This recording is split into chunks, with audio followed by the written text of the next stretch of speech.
It's Marissa again. I'm back to explain another useful technology tool for the Spanish classroom. This tool is called Duolingo. It's a very helpful language learning site. It offers language lessons in several different languages. The way it works is quite simple. First, you have to create a free profile with a username and a password so that you can save your progress and continue from where you leave off each day. This is very important because your progress is measured in XP. As you can see over here, it says 13 out of 20 XP gained. It lets you set goals for the number of lessons and activities to complete each day, and then you get XP for completing those certain things. You can change these goals by going up to your username right here and going to settings, and then going down where it says coach. This is your language coach, and it gives you choices for how much language practice you want to have each day. So I'm at 20 XP, which is regular, and if you want to do excessive amounts of language learning, you could go up to 50 XP or as little as 1 XP per day, so it gives you those options. So students can use Duolingo for additional practice in their Spanish knowledge and can also learn new things because there are lessons online. They will try to achieve their daily XP by completing the online activities. So let's try a lesson. Right now I'm on Basic 1, and I've completed Lesson 1, so we could move on to Lesson 2. In this box right here, it tells us these different words that we are going to be learning in this lesson. So right here it says, él, es, ella, come, tú, eres, usted, y manzana. So those are the different vocabulary words that we're going to be wanting to learn in this lesson. And then just another thing to note, there's always good tips and notes down here about what you're learning.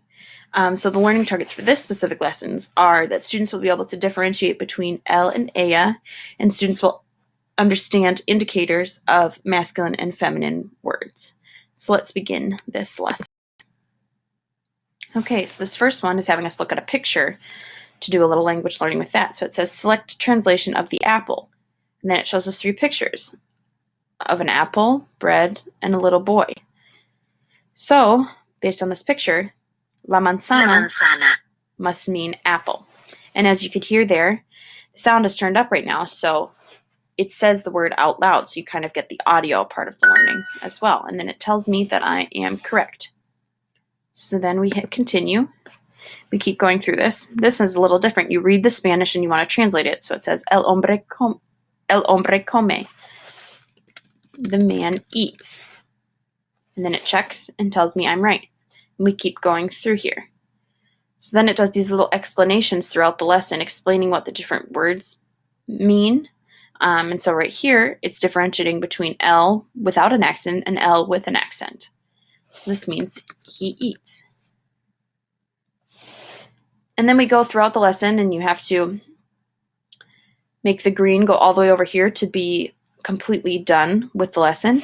But it's just important to note that there's all these different features of activities that help you learn this vocabulary. Some of them include having to say things out loud, and then it records your voice and puts it on there. Or you can listen to the audio part like this. Él es un hombre. And then you have to translate it like that. Or you look at pictures like we have seen before. So we're going to cancel the progress right now and go back to the home page. But after I've completed this whole lesson, my XP would have gone up for the day, and I would have met my daily goal. I think this is a good tool for learning because it allows students to learn in an educational way while they're doing more fun activities instead of memorizing vocabulary lists. It involves speaking, writing, and matching activities, giving a variety to the learning, and it's also just a very engaging tool. I also like that students are held accountable for their learning through the XP. This can be made fun by competing over XP scores with their friends. So as you can see down here, I don't have any friends on Duolingo right now, but I could find my friends on Facebook to compete with our scores. If students are completing these online games and activities in class, at the end of class, I can check student progress by walking around the classroom and seeing their Duolingo home pages to check XP progress. This allows me to check for completion in order to give a formative grade. Duolingo is also available as an app, which makes it very accessible for students. And overall, I think it is a great way to learn Spanish.